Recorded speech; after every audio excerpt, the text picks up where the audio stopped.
저는 올해 72이 된 박정배입니다. 평생을 성실하게 살아왔고 남들 눈에 부끄럽지 않게 가정을 지키려고 애써왔습니다. 아내와는 젊어서 만나 반세기 가까이 함께 살았고 큰 병 없이 서로 의지하며 살아왔습니다. 아들은 하나뿐이라 그저 이 아이만 잘 키우면 인생이 성공이라고 믿었습니다. 아들은 공부를 곧잘 했습니다. 대학을 나와 취직도 안정적으로 했고 결혼도 30 중반 즈음에 했습니다. 며느리는 저희 부부가 직접 나서서 고른 사람은 아니었습니다. 아들이 회사에서 만난 사람이라며 데려왔는데 처음 만났을 땐 솔직히 무뚝뚝하다고 느꼈습니다. 말수가 적고 웃는 낯이 잘 없었죠. 그래도 아들이 좋다는데 제가 뭐라 하겠습니까? 결혼식도 잘 치르고 처음 몇 년은 큰 문제 없이 지냈습니다. 문제는 며느리가 점점 변해간다는 것이었습니다. 처음엔 직장 생활을 한다는 이유로 집안일에 소홀한 정도였는데 시간이 갈수록 말투가 날카로워지고 시댁 식구들과 거리를 두려는 태도가 뚜렷해졌습니다. 저와 아내는 그래도 며느리를 이해하려고 했습니다. 요즘 세상은 예전처럼 며느리가 시댁에 헌신하는 시대가 아니니까요. 그러던 어느 날 아들이 집을 사야겠다고 하더군요. 아직 모아둔 돈이 많지 않아 힘들다며 제게 도움을 요청했습니다. 저희 부부는 평생 모아둔 적금을 깨고 제 명의로 갖고 있던 작은 건물 일부를 팔았습니다. 그 돈을 보태서 며느리 명의로 된 아파트를 사주었죠. 이건 너희 신혼의 보금자리니 잘 지켜라. 그렇게 말하며 웃었는데 그때만 해도 이렇게 될 줄은 몰랐습니다. 아파트를 증여한 후 며느리의 태도는 더욱 변했습니다. 저희 집에 오는 횟수는 줄어들었고 오더라도 인사 한마디 없이 핸드폰만 들여다봤습니다. 아들은 그런 며느리를 두둔하느라 저희와 대화하는 것도 불편해졌습니다. 그래도 저는 참았습니다. 그 집이 부부의 안정에 도움이 될 거라 믿었으니까요. 그런데 어느 날 일이 터졌습니다. 아내가 허리를 다쳐 병원에 입원했을 때였습니다. 아들이 주말에 집안일을 도와주겠다며 며느리와 함께 왔습니다. 집안 여기저기에 쌓여있던 쓰레기를 보며 제가 무심코 말했습니다. 이건 좀 분리수거를 해서 버리자. 그러자 며느리는 눈을 치켜뜨며 저를 똑바로 쳐다봤습니다. 아버님, 그걸 왜 저한테 시키세요? 제가 왜요? 순간 분위기가 싸해졌습니다. 아니, 그냥 같이 하는 거지. 힘든 일도 아니잖아. 하고 웃어 넘기려 했습니다. 그런데 며느리는 갑자기 봉투에 든 쓰레기를 거실 바닥에 확 집어던졌습니다. 그리고는 큰 소리로 말했습니다. 그럼 아버님이 하세요. 전 이런 거 하려고 시집 온 거 아니에요. 아들은 황급히 며느리를 말리려 했지만 며느리는 저를 향해 믿기 힘든 말을 쏟아냈습니다. 시댁이라는 게 다 이래요. 시아버지도 남이고 저한테는 아무 의무 없어요. 그날 저는 평생 들은 어떤 말보다 가슴이 철렁 내려앉았습니다. 아내가 병원에 있었던 터라 저는 그 일을 그대로 말하지 못했습니다. 괜히 마음을 더 아프게 할까 봐요. 하지만 그 후로 며느리는 저를 피하기는커녕 아예 대놓고 무시하기 시작했습니다. 거실에서 전화를 하며 제 험담을 하고 심지어 제 앞에서 욕설까지 했습니다. 아들이 있는 자리에서도 스스럼 없이 저를 모욕했습니다. 저는 여러 번 참고 넘어갔습니다. 그러나 속에서는 분노가 끓어올랐습니다. 제가 평생 아끼고 모은 돈을 털어 그 집을 사줬는데 그 대가가 이런 모욕이라니. 그날 이후로 저는 며느리와 최소한의 말만 나누게 됐습니다. 괜히 한마디 했다가 또 어떤 소리를 들을지 몰라 입을 다물고 지내는 게 차라리 속 편했습니다. 하지만 집안 공기는 점점 무거워졌고 아들은 두 사람 사이에서 눈치를 보며 지냈습니다. 아내가 병원에서 퇴원한 뒤 저는 그날 있었던 일을 말할까 말까 고민했습니다. 그런데 아내는 집에 돌아오자마자 이상한 기류를 눈치챘는지 물었습니다. 당신 표정이 왜 그래요? 무슨 일 있었어요? 저는 잠시 망설이다가 결국 사실대로 얘기했습니다. 아내의 얼굴은 순식간에 굳었고 한숨을 길게 내쉬었습니다. 아니, 어떻게 시아버지한테 그럴 수가 있어요? 그 후로 아내는 며느리에게 전화를 걸어 조심스럽게 물었습니다. 내가 아버지한테 그런 말을 했다고 하는데 사실이니? 그런데 돌아온 대답은 뻔뻔하기 그지없었습니다. 어머니, 제가 뭐 그렇게 심한 말을 했나요? 그냥 할 말 한 거예요. 저는 잘못한 거 없어요. 그 대답을 들은 아내는 전화를 끊고 한동안 말을 잇지 못했습니다. 저는 그때 깨달았습니다. 이 아이는 사과할 마음이 전혀 없구나. 그날 이후로 아내 역시 며느리를 대하는 태도가 달라졌습니다. 이전처럼 먼저 연락하지 않았고 집에 오라고도 하지 않았습니다. 하지만 며느리는 오히려 그 상황을 당연하다는 듯 받아들였습니다. 명절에도 얼굴을 비추지 않거나 와도 일시간도 안 돼서 가버렸습니다. 저희 부부는 서운함을 넘어서 허탈함마저 느꼈습니다. 결정적인 사건은 그 다음 달에 벌어졌습니다. 주말 오후 아들이 잠시 집에 들렀습니다. 혼자 온 걸 보고 저는 자연스레 물었습니다. 며느리는 안 왔나 보네. 아들은 대수롭지 않게 대답했습니다. 오늘은 집에 쓰레기 정리한다고 안 나왔어요. 그 말에 저는 순간 귀를 의심했습니다. 그 쓰레기라는 게 알고 보니 며느리가 거실 한가운데 던져놓고 갔던 봉투들이었습니다. 아들은 그걸 한 달 넘게 치우지도 않고 그냥 방치해 둔 채 살고 있었던 겁니다. 제가 왜 그걸 이제야 알았냐면 며느리가 저희 집에 왔을 때 들고 갔다가 자기 집에서 비워야 할 쓰레기를 가져온 것이었기 때문입니다. 그 쓰레기들이 거실에 그대로 남아 있었다는 걸 들었을 때 저는 말문이 막혔습니다. 그럼 내가 치우면 되잖아. 하고 아들을 나무랐더니 아들은 대답 대신 한숨만 쉬었습니다. 그리고 조심스럽게 털어놓았습니다. 아버지, 사실 요즘 집안이 좀 그래요. 며느리가 집안일을 전혀 안 해요. 제가 퇴근해서 다 치우고 있는데 제가 치우면 또 화를 내서 그냥 두고 있습니다. 그 말을 듣는 순간 저는 분노와 허무함이 동시에 치밀어 올랐습니다. 남편이 치워도 화를 내는 아내라니 도대체 무슨 신보인가 싶었습니다. 그제서야 저는 아들에게 단호하게 말했습니다. 그 집 내가 준 거다. 그 집이 너희 가정을 위한 거였으면 좋겠는데 지금 보니 전혀 아닌 것 같다. 아들은 제 말에 고개를 들지 못했습니다. 그날 저는 아내와 긴 이야기를 나눴습니다. 결론은 하나였습니다. 더 이상 저희 재산을 이런 식으로 놔둘 수 없다는 것이었죠. 며느리가 그 사실을 알게 된 건 그로부터 일주일 뒤였습니다. 아들이 어떻게든 숨기고 싶어 했지만 결국 제 입에서 직접 말이 나갔습니다. 그날은 아들이 집에 들렀다가 바로 퇴근길에 며느리에게 전화를 걸어 바꿔줬습니다. 전화기 너머로 들려오는 목소리는 여전히 무뚝뚝했습니다. 아버님, 무슨 일이세요? 저는 담담하게 말했습니다. 그 집 말이다. 이제 내 명의로 다시 돌려놓자. 순간 전화기 건너편이 고요해지더니 곧 목소리가 높아졌습니다. 아니, 그걸 왜요? 저희한테 주신 거잖아요. 내가 요즘 하는 걸 보면 그 집이 더는 너희한테 필요 없어 보여서 그래. 그 말이 끝나자 며느리는 숨을 고르더니 차갑게 내뱉었습니다. 아버님, 집은 그냥 물건이 아니에요. 이미 제 명의로 돼 있는 걸. 왜 마음대로 하시려는 거예요? 저는 그제서야 확신했습니다. 이 아이는 처음부터 감사할 줄 모르는 사람이었구나. 아내와 저는 그날 밤 아들과 함께 앉아 법적으로 가능한 절차를 확인했습니다. 증여 계약을 철회할 수 있는 사유가 분명했고 아들은 처음엔 난색을 표했지만 결국 고개를 끄덕였습니다.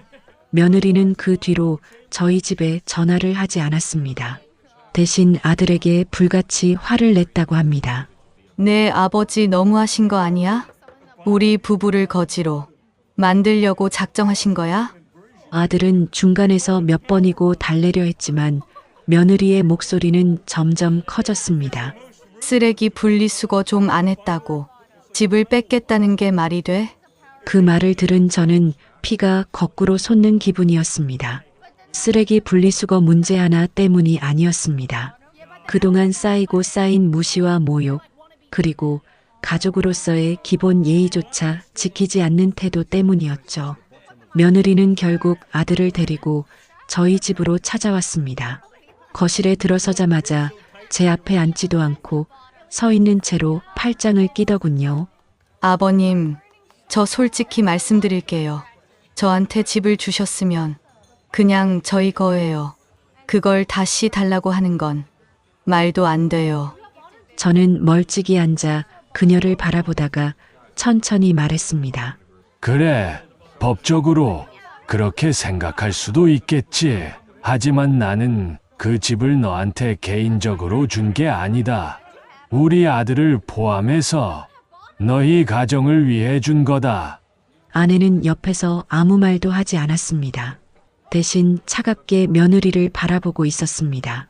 그 눈빛을 며느리도 느꼈는지 잠시 시선을 피하더군요. 그러나 곧 다시 고개를 들고 말했습니다.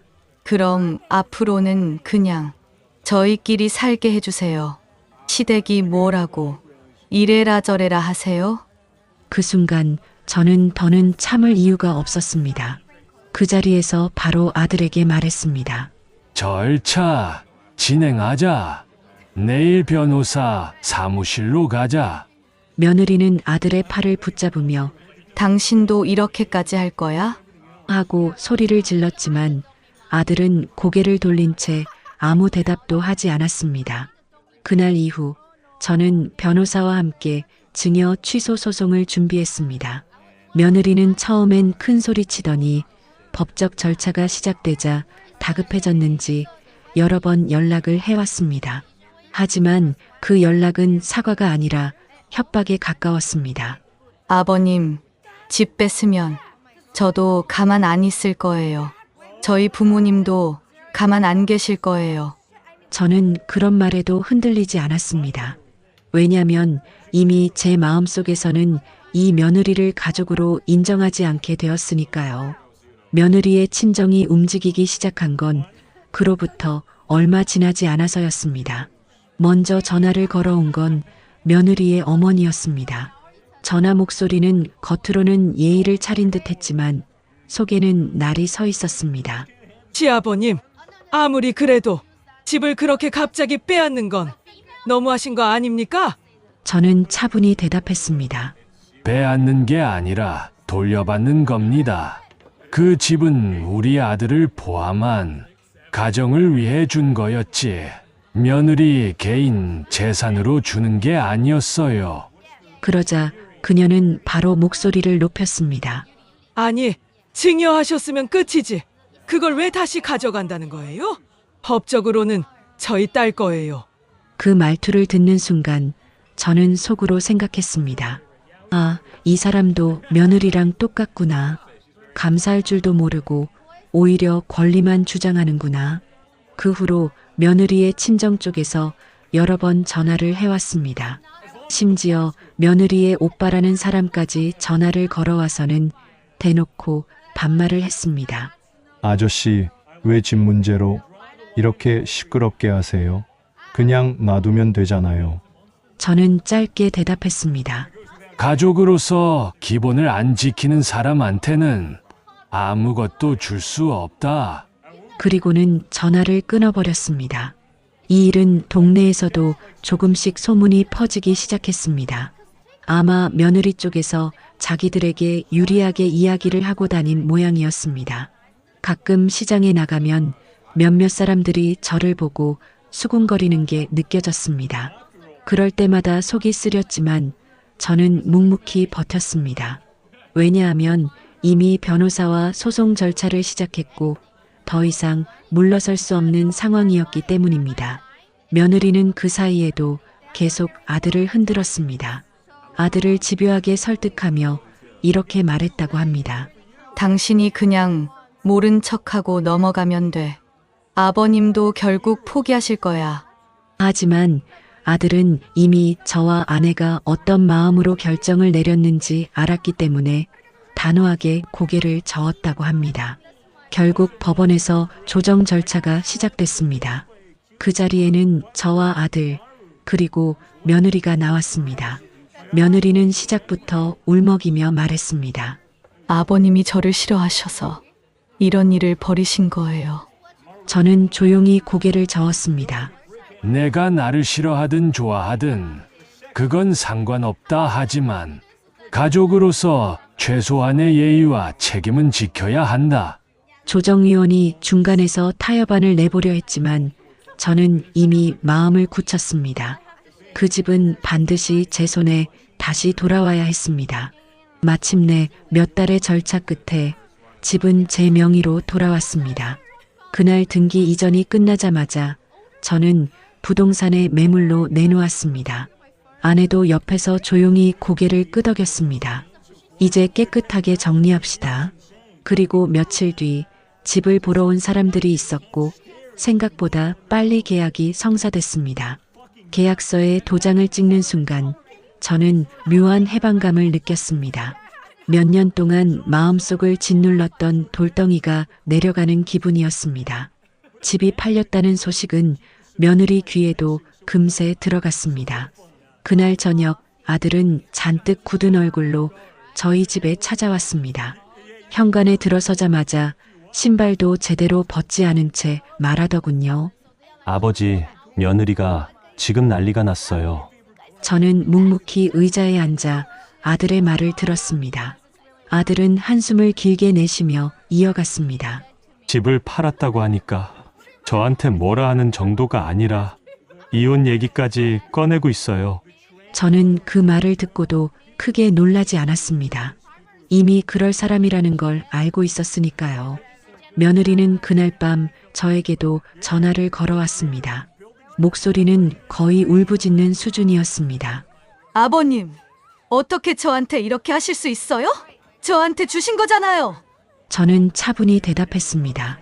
다시 말하지만 너한테 준 게 아니라 너희 가정을 위해 준 거다. 그런데 그 가정을 내가 스스로 무너뜨렸잖아. 그 말이 끝나자 며느리는 숨을 고르더니 씁쓸하게 웃는 소리가 들렸습니다. 결국 저를 쫓아내고 싶었던 거네요. 저는 더 이상 대꾸하지 않았습니다. 집이 팔리고 계약금이 제 통장으로 들어온 날부터 아들과 며느리의 관계는 걷잡을 수 없이 틀어졌습니다. 며느리는 집 문제를 계기로 모든 불만을 한꺼번에 쏟아냈다고 합니다. 당신은 항상 시댁 편이야. 내가 뭘 해도 나쁘게만 보고. 아들은 그런 말을 들을 때마다 더 이상 아무 변명도 하지 않았다고 했습니다. 저 역시 아들에게 억지로 참고 살라고 말할 생각은 없었습니다. 그동안 아들이 얼마나 중간에서 힘들었는지 누구보다 잘 알고 있었으니까요. 시간이 조금 흐른 뒤 며느리는 결국 친정으로 들어갔습니다. 짐을 싸서 나가는 날도 우리 집에는 인사 한마디 없이 떠났습니다. 아들은 홀로 남아 며칠 동안 멍하니 지냈습니다. 제가 보기에도 아들은 마음이 복잡해 보였지만 한편으로는 홀가분한 표정도 있었습니다. 아버지, 제가 이제야 알겠어요. 이렇게까지 된 건 저도 책임이 큽니다. 그 말을 들었을 때 저는 처음으로 아들을 향해 따뜻하게 웃어줄 수 있었습니다. 그 후로 저희 집은 오래간만에 고요함을 되찾았습니다. 아내와 저는 매일 차를 마시며 이런저런 이야기를 나눴고 아들도 종종 들러서 집안일을 도왔습니다. 비록 상처가 깊게 남았지만 최소한 불필요한 싸움과 모욕은 사라진 겁니다. 그 집을 팔아 얻은 돈은 일부는 노후 자금으로 일부는 손주 교육비로 따로 묶어두었습니다. 아들에게도 말했습니다. 이건 너 혼자가 아니라 앞으로 우리 가족을 위해 쓰일 돈이다. 이번엔 절대 아무한테나 주지 않을 거다. 아들은 고개를 끄덕이며 조용히 대답했습니다. 네, 아버지, 이번엔 제가 지키겠습니다. 며느리와의 결별은 생각보다 깔끔하게 끝나지 않았습니다. 친정 쪽에서 마지막까지 개입하려 했기 때문입니다. 집을 팔고 며느리가 친정으로 들어간 지 한 달쯤 됐을 때 며느리 어머니가 불쑥 저희 집을 찾아왔습니다. 현관 앞에서부터 목소리를 높이며 말하더군요. 시아버님, 이렇게까지 하실 필요가 있었어요? 우리 딸이 뭐 큰 잘못을 했다고. 저는 현관문을 열고 잠시 그녀를 바라봤습니다. 그리고 천천히 대답했습니다. 큰 잘못이 아니라 수년간 쌓인 일들이 있었던 겁니다. 무시와 모욕, 그리고 가족으로서의 책임을 저버린 행동들이요. 그녀는 제 말을 끊으며 소리를 질렀습니다. 그래도 집까지 빼앗는 건 너무하잖아요. 그때 옆에 있던 아내가 나섰습니다. 아내는 조용하지만 단호한 목소리로 말했습니다. 그 집은 원래 우리 재산이었어요. 주인의 마음이 바뀌면 돌려받는 게 당연한 거죠. 그리고 빼앗은 게 아니라 우리가 지켜야 했던 거예요. 며느리 어머니는 한참 동안 저희 부부를 노려보다가 결국 한숨을 내쉬고 돌아섰습니다. 하지만 그 눈빛 속에는 포기하지 않겠다는 기색이 남아 있었습니다. 며칠 후 며느리의 오빠라는 사람이 전화를 걸어왔습니다. 목소리는 거칠었고 말투에는 노골적인 적개심이 묻어났습니다. 아저씨, 집이 뭐라고 이렇게 사람을 망신 주고 난리를 치세요? 그냥 놔두면 될걸. 저는 짧게 대답했습니다. 집이 문제가 아니야. 신뢰가 무너진 게 문제지. 그 말을 남기고 전화를 끊었습니다. 그 후로는 더 이상 직접적인 연락은 오지 않았지만 친정 쪽에서 여기저기 소문을 냈는지 동네에서 불편한 시선이 느껴졌습니다. 시장에서 장을 보는데 몇몇 사람들이 제 쪽을 힐끗거리며 수군거리는 걸 들은 적도 있습니다. 그럴 때마다 저는 마음속으로 다짐했습니다. 남들이 뭐라고 하든 내가 지킨 건 우리 가족의 존엄이었다. 시간이 흘러 아들은 이혼을 결심했습니다. 며느리와의 관계를 회복할 수 없다는 걸 스스로 인정한 것이죠. 이혼 절차는 길고 지루했지만 이번에는 저희 부부가 적극적으로 아들을 도왔습니다. 서류를 준비하고 필요한 증거를 모으며 한 걸음씩 나아갔습니다. 결국 법원에서 이혼이 확정된 날 아들은 조용히 말했습니다. 아버지, 어머니, 이제 좀 숨이 트입니다. 저는 그 말을 들으며 가슴이 먹먹했습니다. 한편으로는 미안했고 또 한편으로는 안도감이 들었습니다. 이혼이 확정된 이후 집안 공기는 눈에 띄게 달라졌습니다. 몇 년간 이어졌던 불편함과 긴장감이 사라지고 오랜만에 웃음이 돌아왔습니다. 아들도 홀로 지내게 되었지만 예전보다 훨씬 편안한 표정을 짓고 있었습니다. 이전에는 명절이 다가오면 서로 눈치를 보며 누가 먼저 연락을 할지 어떤 분위기에서 모일지 고민해야 했습니다. 하지만 이제는 그런 부담이 사라졌습니다. 올해 설에는 아들이 아침 일찍 찾아와 저와 아내와 함께 차례를 준비했습니다. 그날 아들은 직접 국을 끓이고 전을 부쳤습니다. 아버지, 어머니, 제가 이제는 이런 거 배워서 하겠습니다. 그 한마디에 아내는 눈시울이 붉어졌습니다. 이혼 후 몇 달 동안 며느리 쪽에서는 아무런 연락도 오지 않았습니다.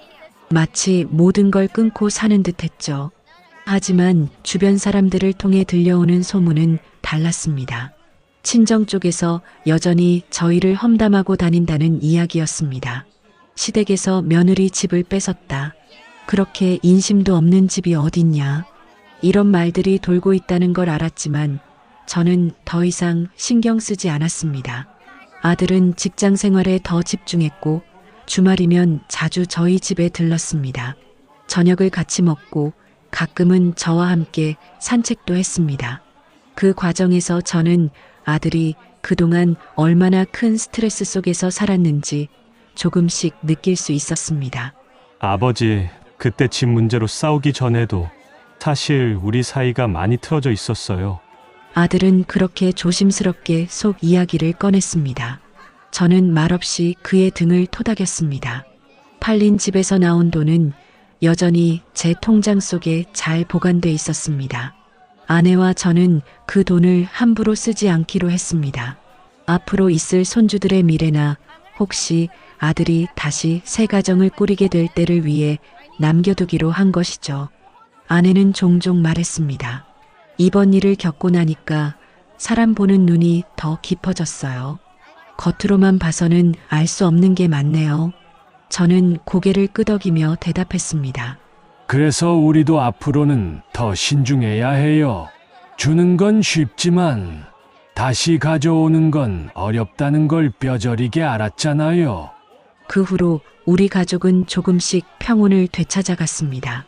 비록 상처는 남았지만 최소한 다시는 그 상처 위에 새 상처를 더 씌울 일은 없게 되었습니다. 이혼 소식과 집 매각 이야기가 동네에 퍼진 뒤 주변 사람들의 반응은 두 갈래로 나뉘었습니다. 저희를 이해하며 잘하셨어요. 요즘은 그렇게라도 끊어내야 속이 편하죠. 하는 이들도 있었지만 반대로 그래도 피 한 방울 안 섞였어도 며느리인데 너무 세게 나가신 거 아니냐며 은근히 비난하는 사람들도 있었습니다. 시장에 나갔을 때 오랫동안 알고 지낸 이웃이 다가와 낮은 목소리로 말했습니다. 형님, 그 집 얘기 들었어요. 근데 저는 형님 편이에요. 요즘 젊은 사람들 고마움 모르는 경우 많아요. 그 말에 저는 씁쓸하게 웃으며 대답했습니다. 그냥 서로 맞지 않았던 거죠. 오래 두면 더 큰 화가 됐을 거예요. 하지만 또 다른 이웃은 멀찍이서 대놓고 말했습니다. 집까지 뺏을 필요가 있었을까? 조금만 더 참으시지. 그 말에는 굳이 변명하지 않았습니다. 겪어보지 않은 사람에게는 절대 이해 못할 일이니까요. 아내는 처음엔 이런 시선들이 불편하다고 했습니다. 괜히 우리가 나쁜 사람처럼 보일까봐 속이 쓰려요. 저는 아내 손을 잡으며 말했습니다. 당신, 우리가 왜 이런 결정을 했는지 알잖아요. 남들이 뭐라 해도 상관없어요. 그 사람들이 우리 집 사정 다 아는 것도 아니고. 시간이 조금 더 지나자 불필요한 말들도 서서히 사라졌습니다. 사람들은 새로 생긴 소문에 더 관심을 가지기 마련이니까요. 그 즈음 저는 이 일을 통해 큰 깨달음을 하나 얻었습니다. 재산은 단순히 물질이 아니라 관계를 시험하는 잣대가 될 수 있다는 것이었습니다. 돈을 줄 때는 기분이 좋지만 받는 쪽이 그 가치를 모르면 결국 관계를 해치는 독이 되더군요. 아들도 종종 그 이야기를 했습니다. 아버지, 앞으로는 진짜 믿을 수 있는 사람, 아니면 절대 큰 재산은 주지 마세요. 저도 똑같이 할 거예요. 그 말을 들으니 이번 일을 통해 아들도 많이 배웠다는 걸 느낄 수 있었습니다. 아내와 저는 이제 더 이상 며느리 이야기를 입에 올리지 않기로 했습니다. 그 이름이 나오는 순간 자연스럽게 그때의 모욕과 분노가 떠오르기 때문입니다. 대신 지금 옆에 있는 가족과 앞으로 지켜야 할 것들에 대해 더 많이 이야기했습니다. 우린 이제 우리 시간 즐기자. 괜히 남한테 마음 줘서 상처받지 말고. 아내의 그 말에 저는 조용히 고개를 끄덕였습니다.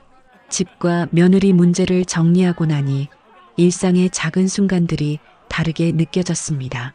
아침에 거실 창문을 열었을 때 들어오는 바람이 전보다 훨씬 맑게 느껴졌고 밥상에 앉아도 불필요한 긴장감 없이 웃으며 대화를 나눌 수 있었습니다.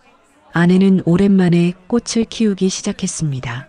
전에 며느리가 드나들던 시절에는 화분에 흙만 봐도 이건 지저분하다며 못마땅해 했기에 제대로 가꾸지 못했는데 이제는 부엌 창가에 작은 낭과 허브 화분이 줄지어 놓였습니다. 아내가 물을 주며 웃는 모습을 보니 저도 마음이 놓였습니다. 아들은 주말마다 저희 집에 들러 저와 함께 장을 보러 갔습니다.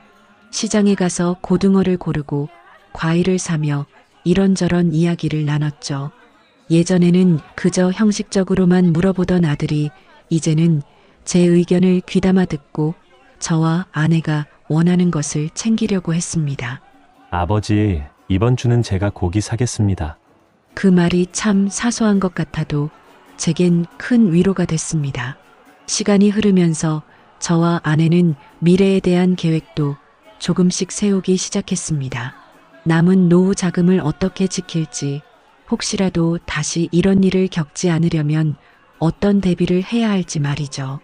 아내는 특히 법적인 부분에 관심을 갖기 시작했습니다. 앞으로 재산은 무조건 계약서부터 쓰고 시작합시다. 가족이라고 해도 예외 없이. 그 말에 저는 고개를 끄덕였습니다. 저희가 이번에 겪은 일은 결국 방심과 가족끼리는 괜찮겠지라는 생각에서 비롯된 것이었으니까요. 그리고 무엇보다 이제는 서로에게 더 솔직해졌습니다. 아내가 힘든 일이 있으면 바로 제게 털어놓고 저도 마음속 불편한 감정이 생기면 바로 말을 꺼냈습니다. 전에는 서로 걱정할까봐 숨기던 일이 많았는데 그게 오히려 갈등을 키웠다는 걸 깨달았기 때문입니다. 며느리와 완전히 인연이 끊겼다고 생각한 지 반년쯤 지나서였습니다. 그날은 아내와 함께 병원에 정기 검진을 받으러 간 날이었는데 대기실 문이 열리며 낯익은 목소리가 들려왔습니다. 고개를 돌려보니 며느리가 친정 어머니와 함께 들어오고 있었습니다. 순간 공기가 무겁게 가라앉았습니다. 며느리 역시 저희를 발견하자 표정이 굳었지만 곧 모른 척하며 다른 쪽 자리에 앉았습니다.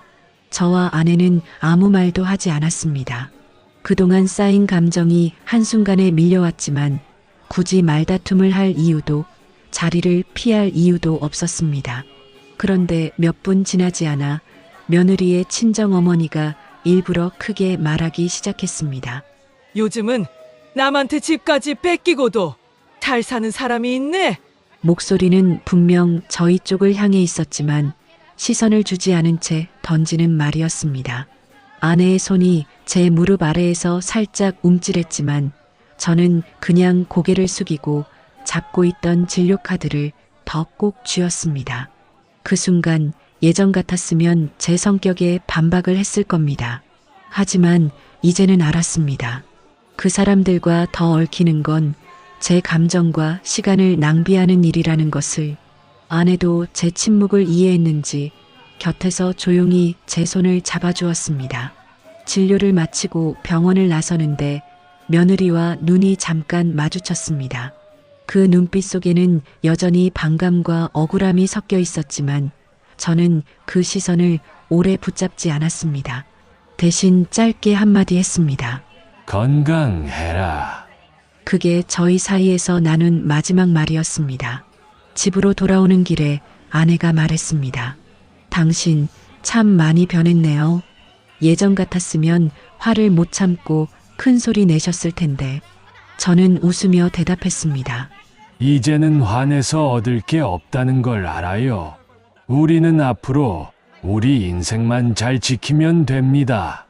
그날 이후로 며느리와의 우연한 마주침은 없었습니다. 그리고 저는 마음속에서 정말로 그 사람을 내려놓을 수 있었습니다. 그날 병원에서의 짧은 마주침 이후 저는 오래 묵혀둔 생각들을 하나씩 정리하기 시작했습니다. 한때는 가족이라는 이름만 있으면 웬만한 상처쯤은 견딜 수 있다고 믿었습니다. 하지만 이번 일을 겪으며 가족이라는 이름이 있다고 해도 그 속이 텅 비어 있으면 아무 의미 없다는 걸 알게 됐습니다. 아내와 마주 앉아 이런 이야기를 나눈 적이 있습니다.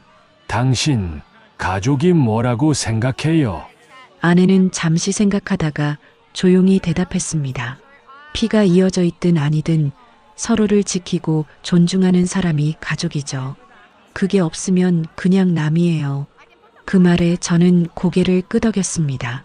저 역시 이제는 같은 생각이었습니다. 저희는 그 후로 한 가지 원칙을 세웠습니다. 앞으로 우리 삶에 들어오는 사람은 무조건 신뢰를 기준으로 관계를 맺기로요. 돈이나 재산으로 관계를 붙잡으려 하지 않고 마음이 통하는 사람과만 시간을 쓰기로 했습니다. 아들은 그 이야기를 들으며 이렇게 말했습니다. 아버지, 어머니, 저도 이번 일을 겪으면서 많이 배웠습니다.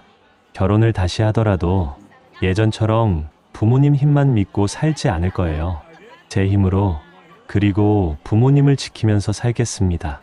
그 말이 어찌나 든든하게 들리던지 가슴이 뿌듯해졌습니다.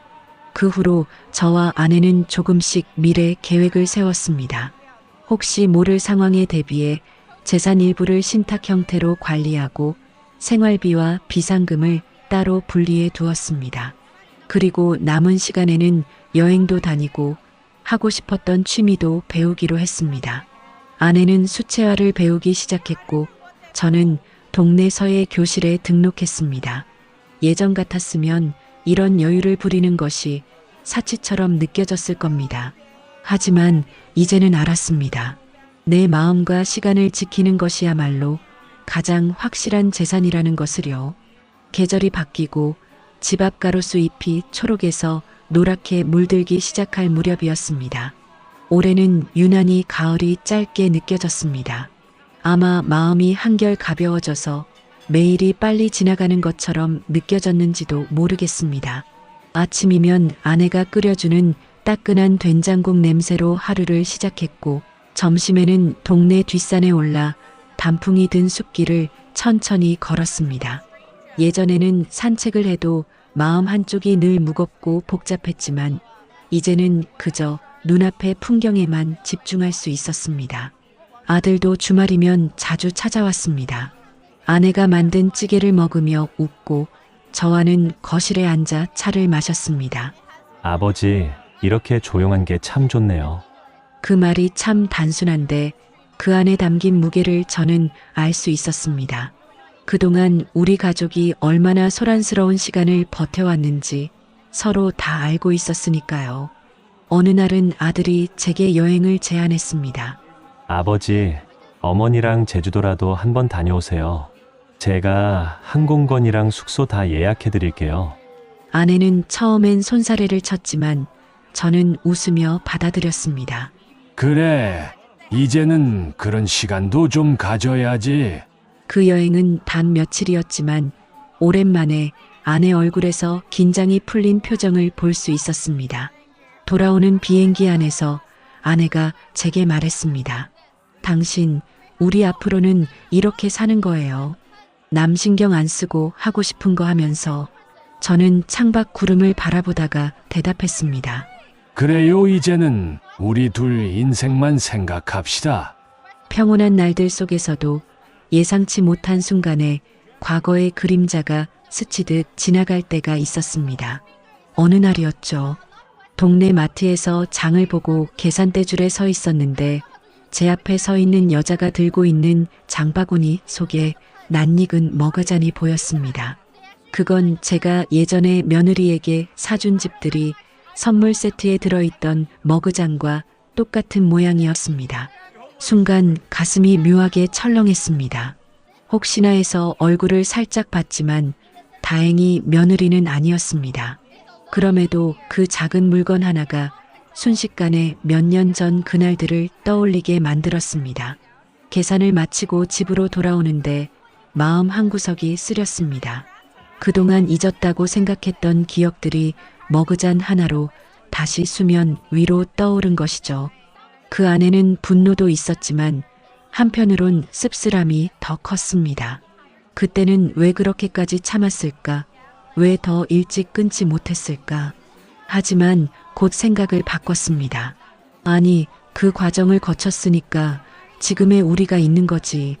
후회할 필요는 없어. 집에 돌아와 아내에게 이 이야기를 해주니 아내는 잠시 웃더니 고개를 저었습니다. 그런 사소한 걸로도 마음이 흔들릴 만큼 상처가 깊었던 거예요. 하지만 이제는 흘려보내야죠. 그 말이 이상하게 마음을 다잡게 했습니다. 그날 이후 저는 의도적으로 하루를 다르게 채우기 시작했습니다.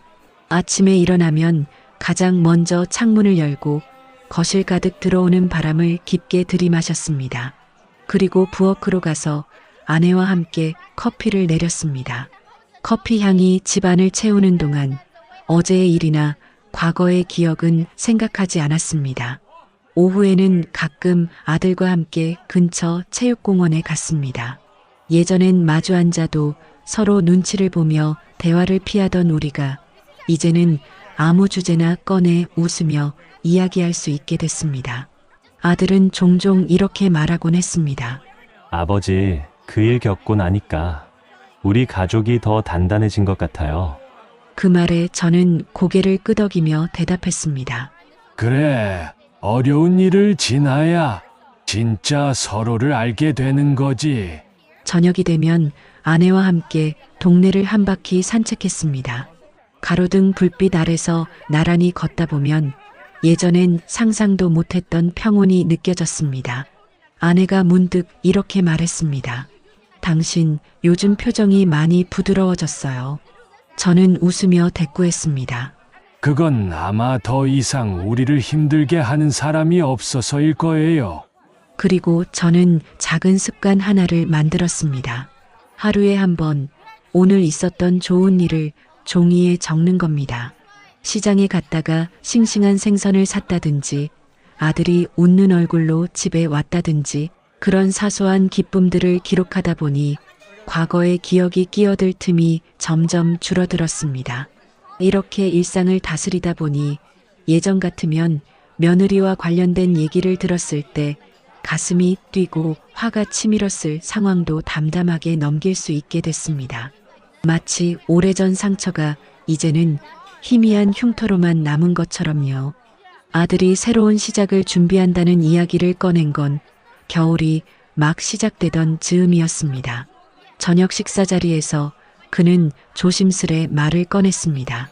아버지, 어머니, 저 다시 사람을 만나보고 있습니다.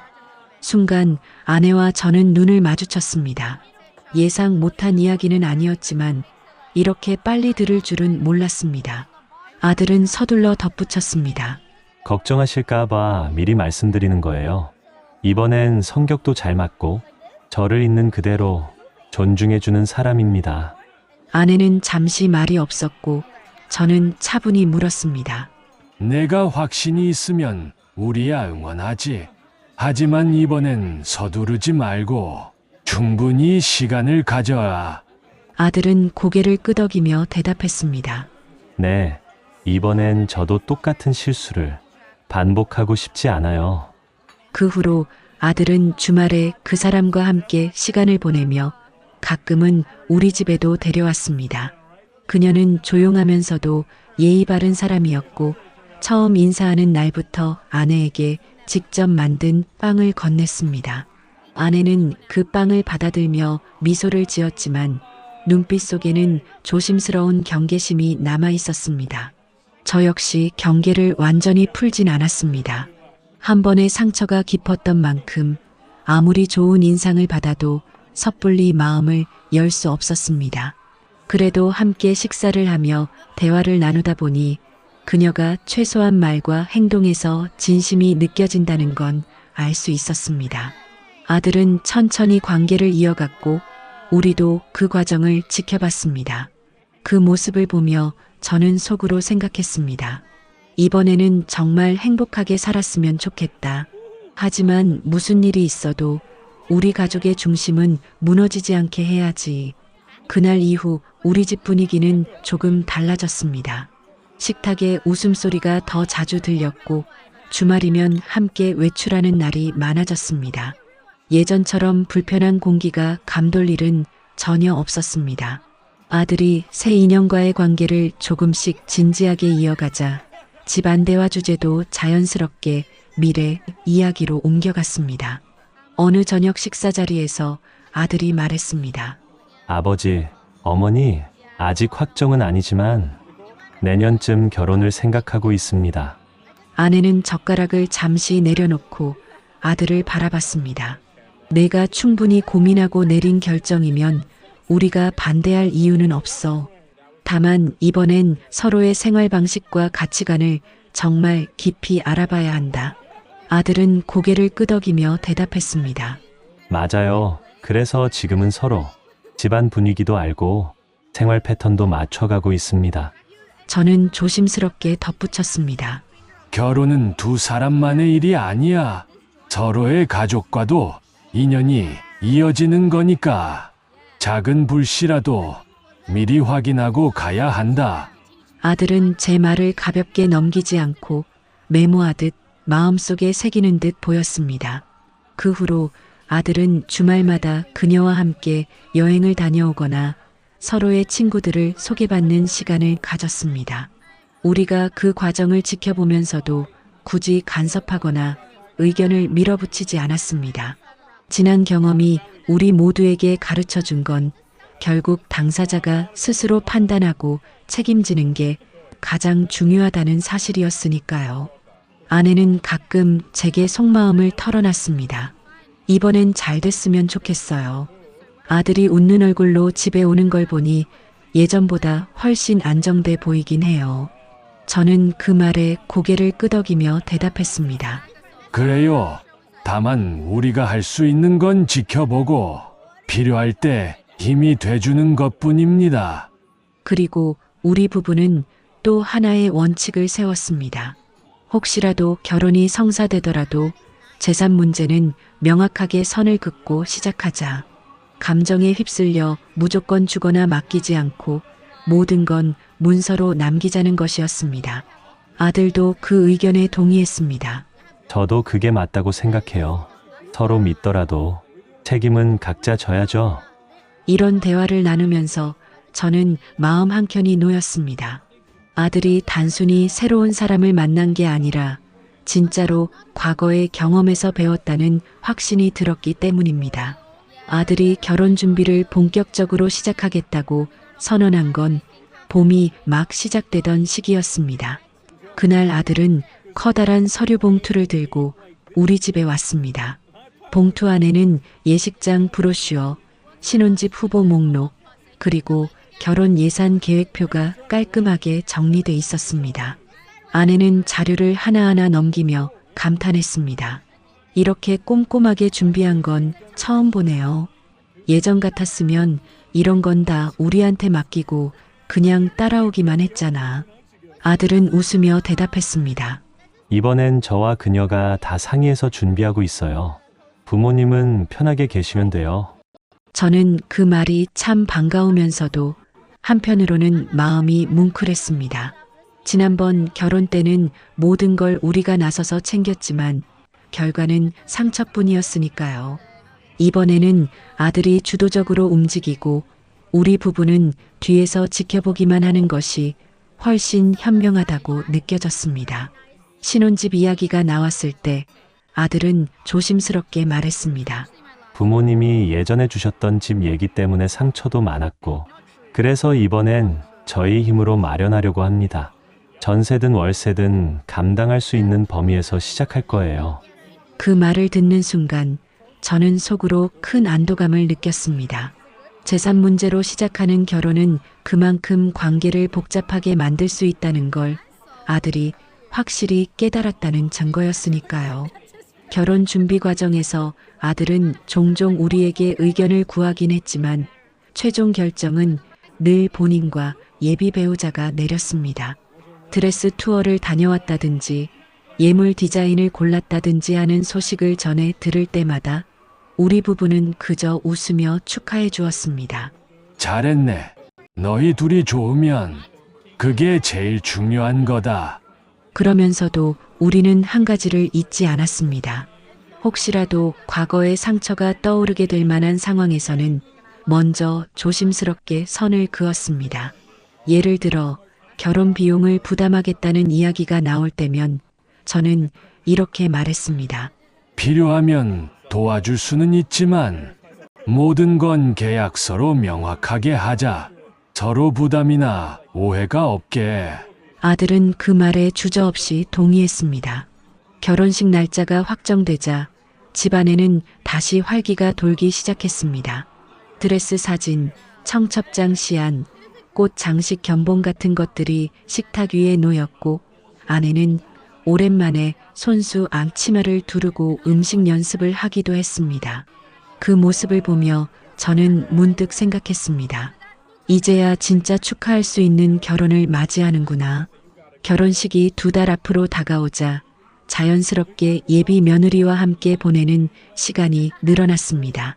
아들은 주말이면 그녀를 데리고 우리 집에 와서 저녁을 먹었고 가끔은 같이 장을 보기도 했습니다. 처음에는 예의 바르고 조심스러운 태도로만 우리를 대하던 그녀가 시간이 지나자 조금씩 자연스러운 모습을 드러내기 시작했습니다.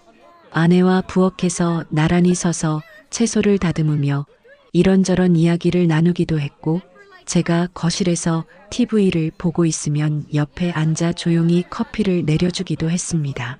그런 작은 행동 하나하나가 제 마음을 편하게 만들었습니다.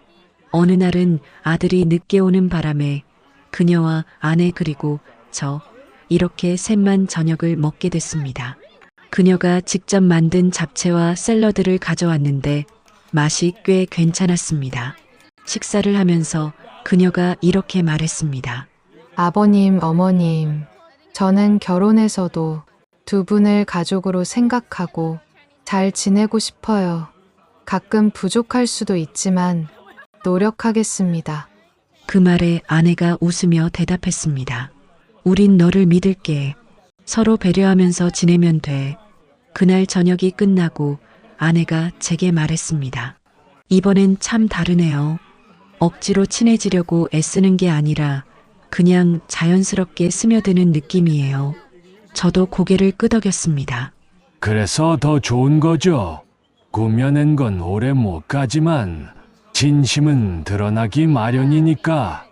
결혼 준비로 바쁜 와중에도 그녀는 우리에게 종종 연락을 해왔습니다.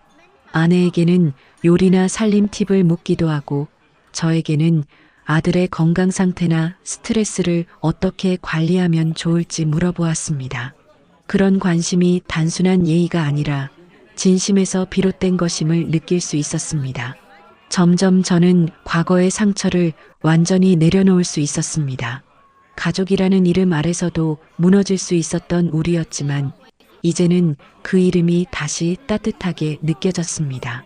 아들도 한결 밝아졌고 예비 며느리와 함께 있을 때는 표정이 부드러워졌습니다. 결혼식 당일 아침 저는 평소보다 훨씬 일찍 눈을 떴습니다. 창문을 열자 신선한 공기가 들어왔고 하늘은 구름 한 점 없이 맑았습니다. 마치 하늘이 오늘만큼은 우리 가족을 축복해 주는 것 같았습니다. 예식장에 도착하니 이미 분주한 분위기가 감돌고 있었습니다. 아들은 턱시도를 입고 있었는데 그 표정이 참 단단해 보였습니다. 저를 보자마자 환하게 웃으며 말했습니다. 아버지, 와줘서 고맙습니다. 그 말이 괜히 가슴을 울렸습니다. 내 결혼식에 내가 안 오면 누가 오겠냐. 하고 웃었지만 속으로는 울컥했습니다. 신부 대기실에서 본 그녀는 환하게 웃고 있었지만 살짝 긴장한 기색이 보였습니다. 아내가 다가가 손을 꼭 잡아주며 말했습니다. 걱정 말고 그냥 오늘은 내가 주인공이라고 생각해. 그녀는 고개를 끄덕이며 작은 목소리로 감사합니다라고 답했습니다. 식이 시작되고 두 사람이 입장하는 순간 저는 숨을 크게 들이마셨습니다. 행진곡 소리와 함께 두 사람이 걸어오는 모습이 눈부셨습니다. 저 장면 속에 담긴 건 단순한 결혼이 아니라 아들이 겪었던 모든 상처와 시간이 지나면서 찾아온 회복이었습니다. 주례사의 말보다 두 사람이 서로를 바라보며 웃는 모습이 더 마음에 깊이 남았습니다. 결혼 서약에서 아들이 평생 서로를 존중하고 지키겠다고 말할 때 저는 속으로 조용히 기도했습니다. 부디 이번에는 그 약속이 끝까지 지켜지기를. 피로연에서 손님들이 축하 인사를 건넬 때마다 저는 예전과 다른 기분을 느꼈습니다. 의무적인 인사가 아니라 진심으로 축하받는다는 게 이런 거구나 싶었습니다. 아내도 하객들과 이야기하며 계속 웃고 있었고 아들은 식이 끝난 뒤 제게 와서 말했습니다. 아버지, 어머니, 오늘 하루 잊지 못할 거예요. 정말 감사합니다. 저는 그 순간 마음속에서 무겁게 남아있던 돌덩이가 완전히 내려가는 걸 느꼈습니다. 이제 우리 가족은 과거의 그림자를 벗어나 새로운 길 위에 서 있었습니다. 결혼 이후 맞이한 첫 명절은 설이었습니다. 아들과 새 식구가 함께 우리 집으로 들어오는 모습을 보니 예전과는 전혀 다른 공기가 느껴졌습니다. 그녀는 손에 과일 바구니와 직접 만든 전 몇 장을 담은 반찬통을 들고 왔습니다. 현관에서 신발을 벗으며 그녀가 먼저 인사했습니다. 아버님, 어머님 새해 복 많이 받으세요. 올해는 더 자주 찾아뵐게요. 그 목소리에 진심이 묻어 있었고 저는 웃으며 그래, 우리도 반가워. 하고 맞이했습니다. 부엌에서는 아내와 새 며느리가 나란히 전을 부치고 있었습니다. 기름이 지글거리는 소리와 함께 두 사람의 웃음소리가 들리니 마음이 참 편안했습니다. 아들은 거실에서 저와 함께 TV를 보다가도 자주 부엌 쪽을 기웃거리며 아내를 도와주려 했지만 아내는 손을 내저으며 말했습니다. 너는 아버지랑 이야기나 하고 있어. 여긴 우리가 할 테니까. 점심상에는 잡채, 갈비찜, 나물, 그리고 새 며느리가 준비해 온 음식까지 풍성하게 올랐습니다. 식사를 하면서 그녀는 아들의 어린 적 이야기를 물어보며 웃음을 터뜨렸습니다. 아내가 이 사람 어릴 때 참말 안 듣는 애였어요 하고 웃자 아들도 장난스럽게 맞장구를 쳤습니다. 그 자리에는 예전처럼 뾰족한 기운이나 불편한 침묵이 전혀 없었습니다. 식사가 끝난 뒤 새 며느리는 설거지를 먼저 나서서 하겠다고 했습니다. 저도 가족이니까 당연히 해야죠. 그 한마디에 저는 속으로 또 한 번 안도했습니다. 가족이라는 말이 이번에는 무겁지 않고 따뜻하게 다가왔으니까요. 그날 명절이 끝나고 아들이 차를 몰고 가기 전 저는 현관 앞에서 조용히 말했습니다. 행복하게 잘 살아라. 그리고 서로 존중하는 마음 잊지 마. 아들은 고개를 끄덕이며 대답했습니다. 네, 아버지 걱정 마세요. 명절이 지나고 난 뒤에도 새 며느리는 자주 전화를 걸어왔습니다. 아버님, 이번 주말에 뭐 필요하신 거 없으세요? 어머님, 지난번에 드린 반찬 맛있게 드셨어요? 그 목소리는 억지로 꾸민 친절이 아니라 진심으로 안부를 묻는 듯 했습니다. 어느 주말에는 두 사람이 손수 만든 김치를 들고 왔습니다. 아들은 배추를 씻고 절이는 일을 했고 며느리는 양념을 버무렸다고 했습니다. 아내가 한 입맛을 보더니 고개를 끄덕였습니다. 양념이 참 잘 배었네. 우리 집 김치 맛이랑 다르지만 이 맛도 참 좋아. 그 말을 들은 며느리의 얼굴이 환하게 밝아졌습니다. 가끔은 우리 부부가 아들의 집을 방문하기도 했습니다. 그 집에는 군더더기 없이 깔끔한 정리와 함께 작은 화분들이 놓여 있었습니다. 거실 한쪽에 걸린 가족 사진에는 아들과 며느리가 환하게 웃고 있었고 그 사진을 보는 순간 마음이 편안해졌습니다. 봄이 다가오자 네 식구가 함께 근교로 드라이브를 다녀오기도 했습니다. 길가에 핀 매화꽃을 보며 사진을 찍었고 점심에는 시골 식당에서 된장찌개와 제육볶음을 나눠 먹었습니다. 아내는 돌아오는 길에 조용히 제게 말했습니다. 이제야 진짜 가족이 된 것 같아요. 저도 그 말에 깊이 공감했습니다. 이런 날들이 쌓이다 보니 예전의 아픈 기억이 점점 흐릿해졌습니다. 물론 완전히 사라지진 않았지만 그 자리를 새로운 추억이 천천히 채우고 있었습니다. 저는 그제서야 깨달았습니다. 과거를 잊는 게 아니라 더 좋은 기억으로 덮어나가는 것이야말로 진정한 회복이라는 것을요. 평온한 나날 속에서 예상치 못한 작은 파도가 찾아온 건 여름 초입이었습니다. 아들이 갑자기 퇴근길에 전화를 걸어왔습니다. 목소리가 평소보다 조금 무거웠습니다. 아버지, 오늘 회사에서 일이 좀 꼬였어요. 팀에서 큰 프로젝트가 갑자기 취소돼서 당분간 야근이 많을 것 같습니다. 그 말을 들었을 때는 그저 바쁜 시기가 오나보다 했습니다. 그런데 며칠 뒤 며느리가 아내에게 전화를 걸어왔습니다. 어머님, 요즘 남편이 늦게 들어오니까 혼자 있는 시간이 많아졌어요. 괜히 별 생각이 다 들어요. 아내는 며느리의 외로움을 달래려 했지만 저는 그 순간 지난 날의 좋지 않은 기억이 잠시 스쳤습니다. 혹시 이 상황이 잘못 흘러가면 어쩌나 하는 불안이었죠. 그래서 그 주말 저는 두 사람을 우리 집으로 불렀습니다. 저녁상을 차리고 식사가 어느 정도 무르익었을 때 조용히 말을 꺼냈습니다. 요즘 서로 얼굴 볼 시간이 적어서 더 신경 써야 하는 시기다. 바쁘다는 이유. 대화 줄어들면 안 된다. 아들은 고개를 끄덕이며 대답했습니다. 네, 아버지. 그래서 오늘 저녁은 일부러 시간을 내서 온 거예요. 며느리도 미소 지으며 덧붙였습니다. 저희 잘 지낼 거예요. 걱정 안 하셔도 돼요. 그 말을 듣고 나서야 저는 마음을 놓았습니다. 그리고 며칠 뒤 아들은 늦게까지 일하다가도 집에 돌아가면 며느리와 차 한잔하며 하루를 마무리한다고 했습니다. 아버지, 서로 힘든 거 이야기하니까 훨씬 나아요. 그 얘기를 들으니 이번에는 과거와 달리 우리 가족이 한층 단단해졌다는 확신이 들었습니다. 이 작은 파도는 오래가지 않았고 오히려 두 사람의 관계를 더 견고하게 만드는 계기가 됐습니다. 저와 아내는 그 모습을 보며 다시 한번 마음속으로 다짐했습니다. 우리가 할 일은 지켜보고 필요할 때만 돕는 것이다. 여름이 지나고 가을이 다가오자 아들이 우리에게 한 가지 제안을 했습니다. 아버지, 어머니, 올해 겨울에 우리 넷이 해외여행 한번 가면 어떨까요? 아내와 저는 순간 놀랐습니다. 가족끼리 장거리 여행을 간다는 건 결혼 이후 처음 듣는 이야기였으니까요. 아들은 미리 준비한 여행사 자료를 꺼내 보이며 설명했습니다.